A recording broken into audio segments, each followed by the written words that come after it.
Hello, everyone, and welcome to the Shifting Lens podcast, where we're viewing the animal experience. My name is Tiamat Warda, and I'm here along with the podcast's other host, Rebecca Madrid.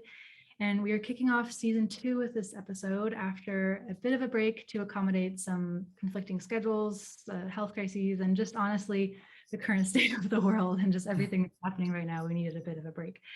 But we're back with the perfect person, I think, to start off this new season. Angela Lacinak. Angie is a fellow EASE working group member and a peer of both Rebecca and I, and a soon-to-be PhD graduate in anthrozoology, which is really exciting. And she has over 2 decades of experience working at zoos and working at aquariums. And she actually founded the Precision Behavior, which is an international animal behavior and welfare consulting firm, which I think you established in 2009, if I'm correct. Yes. And we have links to that also in the description for anyone interested more. And I'm sure Angie can answer questions about that in social media. And in addition to having been the manager of marine mammals at the Atlantis Resort in Dubai, Angie has experience serving as the animal training coordinator at the Fort Worth Zoo, where she was responsible for training programs of more than 350 animal species, which is just so amazing to me. I can't even imagine. And as if that weren't enough, Angie was also a member of Disney's Animal Kingdom's opening team with an MA in anthrozoology from the University of Exeter. And as I mentioned a moment ago, soon a PhD from the same program as well. And we were just really, really excited to have a chat with you today, Angie. And I thought just to offer some context to those who might not know about your research, would you like to start us off by sharing what your absolutely fascinating PhD research is looking at? Sure. Been talking about it a lot lately because, as you said, I'm preparing for the VIVA, the oral defense, coming up in less than 3 weeks now. No, 3 weeks now. Yeah, about 3 weeks. So most of my research, all of my research for this thesis was on human perceptions of elephant welfare and emotional states in zoos. And I'm specifically looking at during elephant learning sessions, which are usually called training sessions. So it really focuses on humans, this particular research study, but it's important for zoos, not only because it's important that they understand what their guests see, but it's important that they understand that guests believe that animals have emotions. And so when they watch training sessions, they're making perceptions in their head. They're making judgments about that animal's welfare and emotional state. And if they're not happy about what they're seeing, that directly impacts the budgets, which impacts their ability to do conservation work and their ability to provide the best for their animals and the best for their people. So the goal of the project, even though it's got this, anthropocentric focus of it, the goal is actual improvement of animal welfare and human welfare, because most people that work with animals don't go into working with animals so that they can clean up after them. They go into, working with zoo animals or working with service animals or farms or whatever. Most of it is the people that care for the animals do it because they want to have a relationship with the animals and they want to care about the animals. I know that's certainly true for zoos. Like you said, I've worked in zoos for almost 30 years now, believe it or not. And I don't know anybody that works there just to clean up. They work there because they want to build relationships with the animals they work with.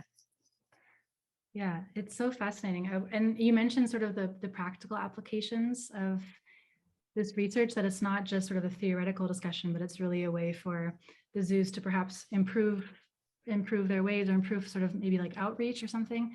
Is there some practical applications for the outcomes that you're thinking like that maybe you've even already started implementing them, or you think that could improve welfare and well-being? Absolutely. So the end of my thesis, the final chapter, I actually included a list of 10 recommendations for zoos so that they can give the best perception of their animals during these training sessions based on all the research that I conducted over these last few years. And it's through the research, I asked a lot of why questions. So not only what do you think the elephant's feeling and how would you rate their emotional state, but why do you think that? And those were the most interesting answers, of course, because we had a chance to get in depth and find out why they were making those valuations that they were making. And it was almost always about the animal's body language. They were trying to read the animal's body language. And there are some problems with that because sometimes people accurately read animal body language and sometimes they don't. But that is what they're making valuations on, is body language. They're looking at how much the animal seems to be enjoying the activity. They're looking at the trainer's relationship with the animal, how that comes across. And that was one of the biggest parameters through the whole study, was they're looking to see, does the person act like they really love that animal? Do they act like they really are doing everything that they can for the welfare and betterment of that animal? Or do they seem like they don't really care and they're just going through the motions? And we had both of those things come up, and it definitely impacts how they think the animal fares at the end of that. And there were several other parameters that came up as well. For example, we looked at husbandry or medical behaviors, because we do that a lot in zoos. So we teach animals to participate in their own care. So we might need to do a blood draw on an animal because most animals get yearly checkups. So they have to learn to take vaccines sometimes, or to get injections of antibiotics, or to allow blood draws just for routine testing. And so if you're doing that type of a behavior, if you explain it well to the audience, this is how we train it. It's in very small positive steps so that the animal desensitizes to each step, so that when we do it, it's not scary or unknown to the animal, and they accept it because they know that at the end they're going to get a playtime with the trainer, or a whole watermelon, or whatever it is. They're going to get something fun that they really want. And so it's not scary for the animal if you do it through these small approximations. And if you explain that, then they really understand it and realize that the relationship is based on trust. But if you don't explain it, even something that doesn't hurt the animal but seems uncomfortable to the animal, like a nail trim or a nail file or cleaning their ears or something, they tend to think that their welfare goes down or their emotional state goes down. So yeah, those types of things all came up in the recommendations that I made to zoos. And I have disseminated some of this to the zoos, and that was the whole point of the study, was to give them practical, applicable, actionable information that they could use on a daily basis. And they seem to be really appreciative of that and making some changes based on it.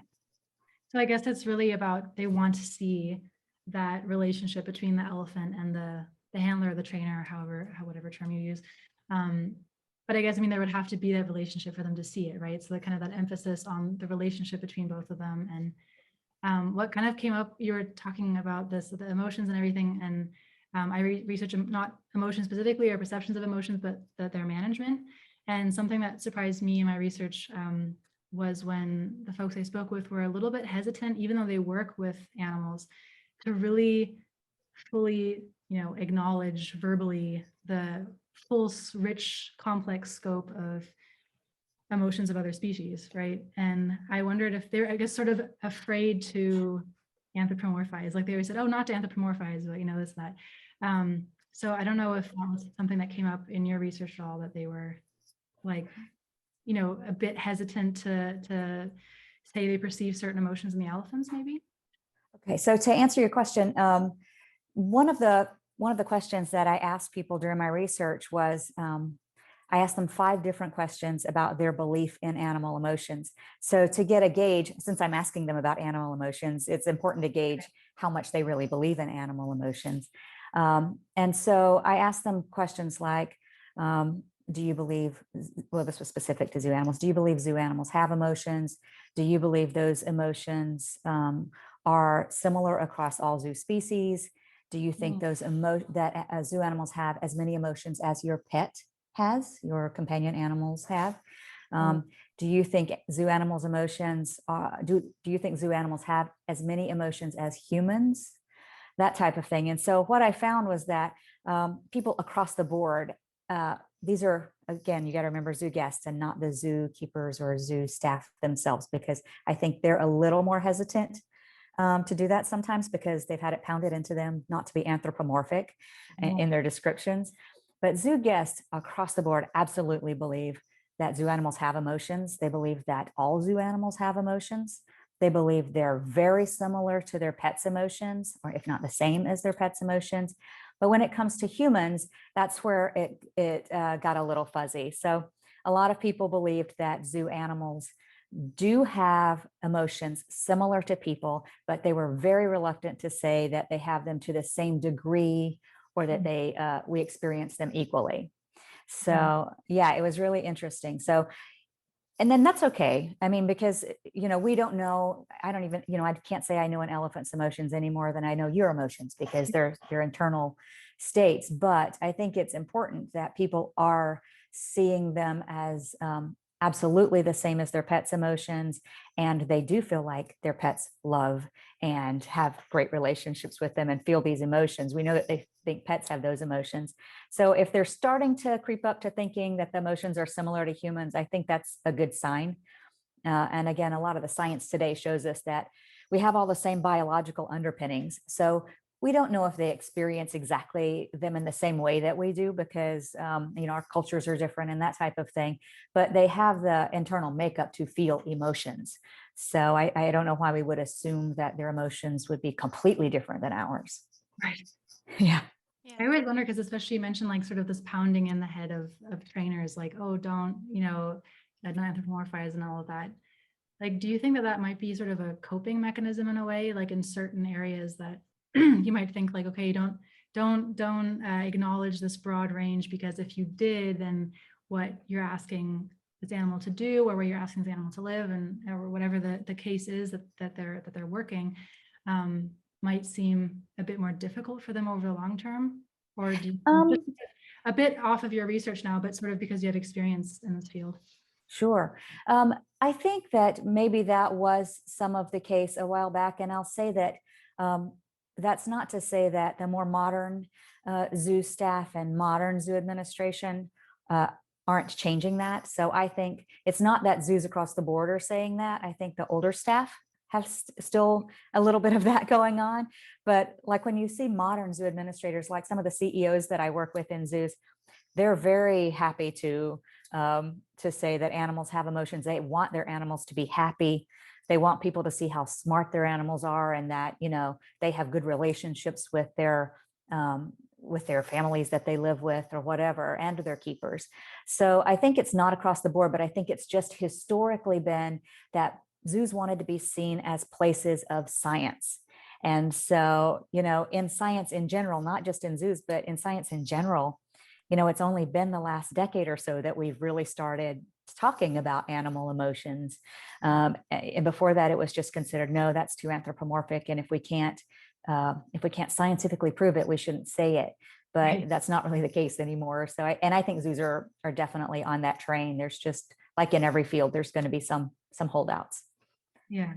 Yeah, I'm kind of wondering what you think is contributing to that shift. 'Cause I know for me, my time working in a facility, it was a facility in Southeast Asia that doubles as a sanctuary, but also provides ecotourism experiences. And the way that they talked about their elephant residents was very much acknowledging their emotions, acknowledging their complexity, but also not anthropomorphizing. The concept of anthropomorphizing was handled completely differently. So the education they were trying to provide was to look at the elephants as elephants, not necessarily how they're similar to us, but how they're important in their own right. And I thought that that was such an interesting distinction from a lot of the Western perspective on it. Obviously, problematizing Western as a concept, but for the purposes of, yeah, moving through this, I'm just kind of wondering what you think is contributing to the shift in perspective in those Western contexts. Well, I think I'll just speak for zoos when I say that I think there's several things that are contributing. I think it's a natural evolution that we go from, at one point, we were looking more at collections, right? So we would say, how do we provide for elephants as a species in American zoos? How do we make sure that their populations are sustainable? How do we make sure that we're contributing to the populations in the wild? And as people have, I think as a society, we're getting more to the point where we see our pets as members of the family. They're not like when I was a little girl and I grew up on in Decatur, Alabama, but my parents lived on farms and ran farms outside of that community, and they had farm dogs, but the dogs didn't live in the house. Like the dogs were outside, protective, working dogs or hunting dogs, and they came in when it was really cold in the winter and things like that, but they didn't live inside, and they weren't really considered part of the family. They were like the other animals on the farm, you know. And I think that we've shifted as a society to where now our dogs sleep in the bed with us, right? They're parts of the family we would never consider if they got sick, not taking care of their healthcare needs like we would any family member. And so I think as we've changed as a society, zoos are changing as well. So I think that's part of it, is that their guests started feeling like, oh, animals are more important than just collections. We need to be looking at that individual animal. And zoos as a whole started putting different parameters around animal welfare. So instead of looking at species groups, we're now saying, and this is part of like AZA accreditation, in zoos now we have to look at every individual animal and document their welfare. So they have to meet welfare parameters for each individual animal. It can't just be a herd of kudu anymore. It's got to be, Monroe, that male kudu that lives at Zoo Miami. So I think, and I'm sure part of that is due to as our society is changing and more things are on television, more things are in movies that contribute to that. And so it's just I think a cultural societal shift, and we're just a part of that. Yeah. Does that make sense? It does. I think, even the way humans are taught as well is shifted so much in that. Some of the folks in my own research I spoke with who were like 70 or something years old, and they were saying, well, when I was a kid, like it was taught so differently. And like you said, the dogs were taught so differently, not even that long ago, and other farm animals. Yeah. Now there's that huge shift also in the way we're just interacting with each other in general, or learning about education and learning how to teach others things and care for others and consider emotional well-being. So I think that makes total sense with that. Yeah, I think it's a good shift. I think that, when you can look at your industry and see where it's come, how far it's come, and that today we are looking at individual animal welfare and it's a requirement of accreditation. That's pretty amazing, and it makes you feel good. It's not perfect, just like every animal field that's out there, it isn't perfect. And there are some really great people, and there are some people that you wish would find other jobs because they're not great at what they do. But I think that's in every field. There are some physicians that are great and some that are not. There's some teachers that are great and some that are not. Accountants, every single field. So we're never going to be perfect. But I think as long as we are continuing to work towards progress, that's really all we can do. Yeah. And I think especially like you mentioned that a bit about like the different fields within animal work, I guess I could say. And I feel like maybe within anthropology in particular, or maybe critical animal studies even more specifically, there is sort of that, and I know we've talked about it just in other situations, there does seem to be often like this concern for the emotional well-being, amongst other things, of animals kept in zoos, or there's a very sort of like advocacy against it even, or sort of concerns. But I guess I'd be really curious to hear with someone like you who's had so much practical experience and also like research specifically this like emotional, even if it's just the perceptions from humans, but still, like what do you wish more people knew about the emotional being of these elephants living in zoos? I know it's just a specific group you were looking at, but. Well, I think one of the most interesting things that I think very few people understand, although it actually has been documented in some scientific papers that have been peer reviewed and published in journals, is that people tend to get stuck on the space constraints. So they tend to go, oh, if they don't have as much space as they would have in the wild, then they can't possibly be happy. But research has shown over and over again, and I've seen myself over and over again, that is not even close to being the primary concern for the animals.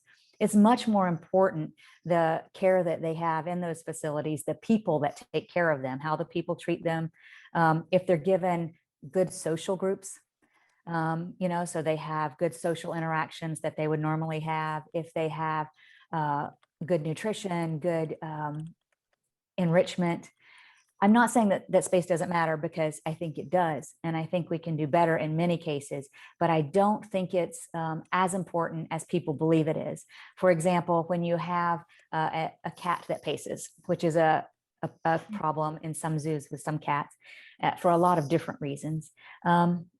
People used to always think that was about space constraints. But when you gave those cats much larger habitats, it had nothing to do with the space. It had to do with hearing their keepers in the back preparing their food for the evening, or other animals they wanted to be with were in the back. For example, we had a cat at the Palm Beach Zoo that sometimes paces. And I think it's much more related to her being accidentally reinforced by her keepers when she would hear them in the back and she would want to interact with them. And so they would be preparing everything for her. And then while she's pacing, they would open the door and let her in. So she learned if she paced, she got to come in. But when she had a litter of cubs, that completely stopped. Same space, even more cats in the same space, but she had other things to occupy her mind, to interact with. And so, I think it's more important to think about making sure they have the correct social environment, that they, if they have access to have cubs, in their lifetime, or whatever, depending on the species, what you call them, calves, pups, whatever, that they have social groupings, they have companions, if that's how they're meant to live. Some animals aren't meant to live like that. There are some animals that are very, very solitary, like cats when they're not breeding or when they don't have cubs. And so people need to understand that as well, because we have kind of taught people that, oh, everyone should have a friend too. And then we hear people come around the zoo and they're like, oh, why isn't this leopard or this jaguar with a friend? She looks so lonely. This is kind of sad. And I'm like, well, because she's not in estrus right now, and she would probably kill it if they put them together. So, they get together in the wild when they're breeding, and then they stay with their cubs for a while. But other than that, they're pretty solitary. So Yeah, I guess there's a lot of education that would be required for zoo visitors to understand each individual species need, let alone each individual animal's need. So, absolutely. Yeah. yeah. Do you think that facilities are getting better at providing that kind of education? I think that they are. I think people don't read placards that are around the zoos. They don't, I it don't. can, all of the signs can say it. All of the signs can say all of that information, and they're not going to read it. So I think zoos are getting much better about everything that maybe they did do in the past behind the scenes, they're doing in front of the guests. So all of their training sessions, we're starting to do out in front of the guests, because really there's nothing that they can't see as long as we explain it. So we can do their yearly health checkups in front of the guests. We can draw blood in front of the guests. We can give them vaccines in front of the guests. We can do all kinds of things. Even I worked at Disney's Animal Kingdom for a while too. And often when they had to do a medical procedure that even required the animal to be immobilized, like, for example, we had a lion that had an abscessed tooth and he needed to have a root canal. They took the lion to the hospital and opened the windows to a guest area and let the guest watch, and then had people out there talking about what was happening. So I think we are getting better and better at that. The hard part is, this is one of the downsides of COVID for zoos is, they were all closed during COVID, which meant total loss of income. And that meant that they lost a lot of staff because they just couldn't afford to have them. So when we were working on getting more staff and having more people out there that had the time to explain this, and now we're just now starting to recover some of those people, but it was a big loss. Some places lost their entire education department over this, and they haven't come back yet. So I think they were getting better. I think COVID caused a setback, but I hope that will return. I think that just reminded me, it might have been last year at some event or this year at some event, the years have blurred, but there was something with, I think it was Dr. Paul Rose from the University of Exeter mentioning something about interactions with animals living in zoos with the visitors. That might have been him. Did you notice sort of like either a dip or rise or something in the emotional well-being of the animals with less visitors, or was that not as much of a factor? That they sort That's of a good question. I think maybe that was the case for some animals if they suddenly didn't get as much interaction as they had gotten before, but due to short staffing. maybe. I think for some animals, they got a little more interesting interaction. For example, I know that for some of the animals that were, say, ambassador or outreach animals, they were used to this high level of engagement and stimulation from park guests. So they would like not only take them for walks around the zoo, even though there was nobody there, but they would take these animals out to like walk through the park and then to the science center across the park and all kinds of fun things. So they got to experience some things that they didn't get to experience before as well. But yeah, I don't know the exact answer to that question, but I would guess that for some animals, yeah, they were wondering what's going on and where are all the people. And for some animals, they probably got to experience whole new aspects of the zoo that they never got to experience before. So Have they ever walked? I mean, is that something I have no idea about zoos at all, so you can probably tell from this question, but is that something that trainers or handlers or whatever do with animals living in zoo, that they walk around with them, like when people aren't there, obviously, like if it's after hours, is that something that's done at all, or is it usually it depends on the species. Like I'm thinking of right now, there's a southern ground hornbill, and she was part of my study at the Palm Beach Zoo. And she is an outreach animal. She used to be in a bird show, so she's really used to being around people. So yeah, they absolutely just walk her because, you know, she's a southern ground hornbill. She can fly, but she spends most of her time on the ground walking around, and she just follows her people through the zoo, and she'll say hello to other people, and they'll give them some of her food and let them hand feed her and things like that. And she's perfectly happy being out and meeting everyone and finding it really stimulating. And she was the one actually that I'm thinking of that they took her for a trip through the park that's next to the zoo and to the science center just to get her out and let her see some new things. And she actually got scared because she had never seen the life-size T-Rex that lives outside the science center, and it scared her a little bit, and she flew off for a bit. She came back, she flew into a tree because it scared her, but she came back down. They had to go get her, but she was fine. I mean, that's fair. That was a good It's ending. probably pretty startling. She was like, oh my God, what is that? I mean, walking around and having people just hand you treats sounds like an ideal situation, at least for me. Like that would be a good way to spend my day. Absolutely. But, you know, honestly, they use a few treats for her, but she is so people oriented and so used to interacting with people. It's just fun for her to go out and see all the different things. So you could do it without food with her totally. She'd just walk around and see everything. Sounds I amazing. think that's something really important for zoo-goers to recognize too, is the individual differences in what engagement they want. I know with the elephants I was working with, there were some that really didn't care about people at all. But if you were holding Pumpkin, you were their best friend. Yeah. There were others that would just come over and sniff at you, just like, you're new. Who are you? And like want to be engaging regardless of treats. So I think it's great that they had a way to help her specifically with enrichment during the pandemic. Yeah, absolutely. And I couldn't agree more. I mean, I think animals are as individual as people are individual. And, you know, just like us, it's based on how they were raised, the environment they were raised in, who they were exposed to, what other animals they were exposed to. And you mentioned elephants. My research focuses on elephants. And, you know, the elephants in the study were very different individuals as well, because of their backgrounds, because of how they were raised. And you had some young elephants that were born at the zoo and had been with that exact group their entire lives of other elephants and those exact people their entire lives. And so they had never even known a big change of staff. And so they loved everybody, you know, they just will run up and play and do whatever.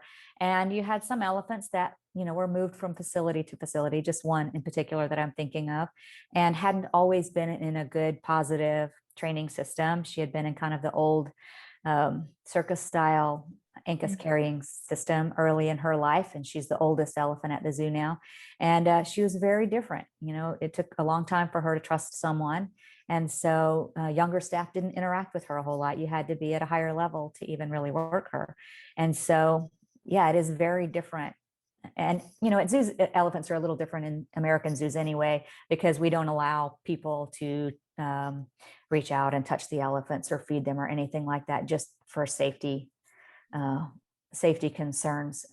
But we do like behind the scenes tours where they can watch their caregivers interact with them and watch their caregivers do, husbandry sessions and talk about them and play with them and all that kind of stuff.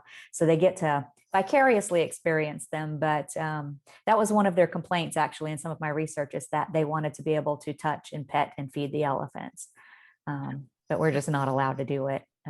Yeah, it actually kind of reminds me of Kendra Coulter's sort of concept of humane jobs, because if we're looking at all animals as workers in their own way, those in zoos, of course, are also offering something to the guests, and they're bringing monetary value to the zoo as well.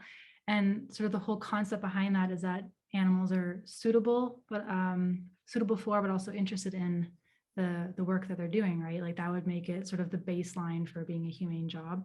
And I Right. guess there's a bit of a difference than with zoos, because you might have animals there, like you said, who come from other backgrounds, or they're there because they really need to be cared for, or whatever the case might be. I sort of maybe see some overlap with that. I don't know if you incorporated any sort of concepts like that, or like animal labor type conversations into it, but it sort of just came to pop up to me. Like you guys are both talking about individuals and how important it is to see the Yeah. desire to be with Well, people. I didn't include animal labor in my discussions, but I will say that I definitely believe there are some animals who enjoy it and some animals who don't, and we take that into consideration. So I'll give you an example, just of some animals that normally enjoy it, but they're not forced to do it. So at Palm Beach Zoo, I looked at some other species other than elephants just for comparison. So I did an interactive session with an alligator, the southern ground hornbill that I just talked about, and tigers. So the tigers actually are the animals that I had pretty high expectations of for those interactive sessions, because they get trained a lot. They really are happy to train. They enjoy the mental stimulation, and they're one of the animals that gets a lot of training time from the staff, just because everything has to be cooperative, because we're not going to go in and grab a hold of them. If we need to get a blood draw, we need them to do it voluntarily, because we don't want to also immobilize them if we don't need to. We'd rather do everything 100% voluntarily. But when we did the interactive program that day, we decided to bring the guest to a backstage area where the tigers never saw anyone. It was really just where keepers are always at. And they were so interested in all of these people standing there that they never see. They really didn't cooperate at all. They did hardly anything that the keepers asked them to do, even though they know a lot of behaviors and they like their people, but the good thing was that the staff just explained to the participants, look, Right. we work on a voluntary basis here. Some days they have social stuff going on, like the female might be an estrus or whatever. And so the male is absolutely not going to be interested in us that day. He's just going to be interested in the female. And so today is one of those days where you guys are way more interesting than we are right now, because they see us every day and they usually don't see people back here. So they are just fascinated with you. And so they're not being highly cooperative. They did a few behaviors, but that's okay. They don't have to. We never make them do anything. So our job is to be so interesting for the animals that they want to participate in these sessions. But if we're not as interesting as what else is going on that day, then that's okay too. It's kind of their choice. So they explained that to the guests, and the guests were fine with that. They actually really appreciated the fact that no one got frustrated, no one got upset. Yeah. But there are other animals that might not want to come over and interact at all, and they're not made to. We try to work with them so that they get more comfortable with that, because there are going to be times that people they don't know are going to have to be around them, like a vet tech or the veterinarian. So for shyer animals, for their welfare, we try to teach them that they don't have to worry that when scary people come around, nothing bad's going to happen. But some of them, because of their past, will never be the ones that are totally comfortable working around large groups of people. So I did have a question about your precision behavior, the consulting firm that you run. I know you started that in 2009. That was prior to your PhD, right? Right. So I'm kind of curious how that experience informed your research plans, but also how your outcomes maybe have changed the way you run that in 12 years, 11 years? Yeah. I'm not good at math. Me either. It's a good question. Yeah, I always wanted to go back to school even before I started this program. it was always a goal of mine, but then I got busy with work and, earning a living and all of that, and then building my business. And so it was never the right time. And so we finally got to a point in our business where we had brought on another partner. So he was helping to take some of the responsibility. And, I spoke with both of the partners that I have in the business. One of them's my husband, by the way. So he's usually pretty agreeable. And said, look, I want to go back to school. It feels like the right time, but it will require taking a few things off of my plate from time to time.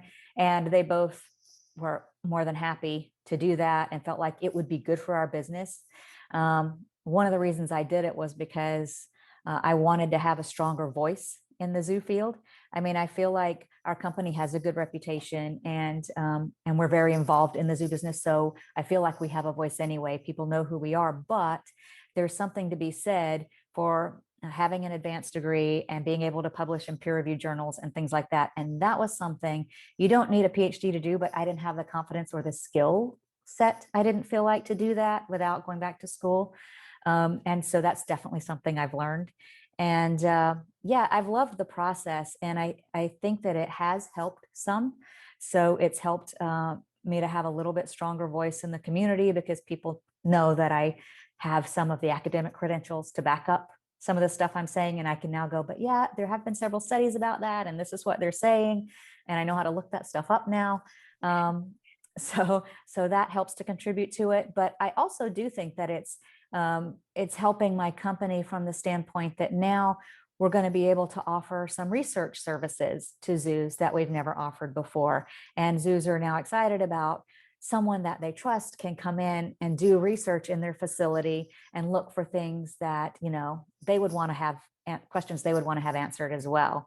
My interest is almost always centered around the training sessions or learning sessions, just because that's what I've done for so long. But there's so many aspects of that haven't been researched at all. There's, more that's needed to be done than I'm ever going to have time to do in my lifetime. So it's a fun opportunity that I can help to design some research projects on human-animal interactions in zoos. Thank you so much for coming on, Angie. This has been so absolutely fascinating, and the time actually flew by. I thought we were talking for 10 minutes, and I suddenly, and it's been half an hour, and I wish I could just keep asking you more and more, as always. Thank you also to everyone for listening. Feel free to follow us on social media, but also check out the links in the description to learn more about Angie's work. And we'll see you for the next episode. Bye. Thanks so much. Thanks for having me.